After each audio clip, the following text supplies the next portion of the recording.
Hello বন্ধুরা, শীতকালে এই ড্রাই ফ্রুটস দিয়ে বানানো একটা নাড়ু বানানো তোমাদেরকে আমি দেখাবো। আর এই নাড়ুটা খেলে তোমরা একটা খেলেই পেট ভরে যাবে আর খুব প্রোটিন সমৃদ্ধ। আর এই শীতকালে যদি তোমরা এটা খাও তাহলে অনেক ঠান্ডাটাও কম লাগে।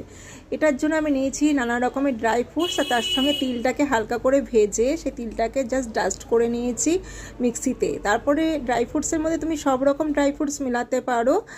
আর সব ড্রাই ফ্রুটসগুলো নিয়ে ছোটো ছোটো করে কেটে সেইগুলোকে আমি এক জায়গা করে রেখেছি।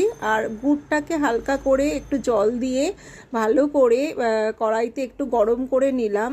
যখন দেখব গুড়টা ফুটে উঠেছে তখন তার মধ্যে আমি তিলের যে ডাস্টটা করে রেখেছি ওই তিলটা আমি আস্তে আস্তে দিয়ে দেব। তারপরে একটু করে নড়িয়ে তারপরে যখন দেখব গুড়টা ওর সঙ্গে মিশে গেছে তার মধ্যে ড্রাই ফ্রুটসগুলো দিয়ে দেবো। ড্রাই ফ্রুটসগুলো দিয়ে ভালো করে নাড়িয়ে একটু যখন আঠালো হয়ে আসবে তখন নামিয়ে আমি পুরো নাড়ুর আকার তৈরি করে নেবো। এটা খেয়ে দেখবে অনেক ঠান্ডা কম লাগে আর অনেক পেটটাও ভর্তি থাকে, বাচ্চারাও খেতে পারে।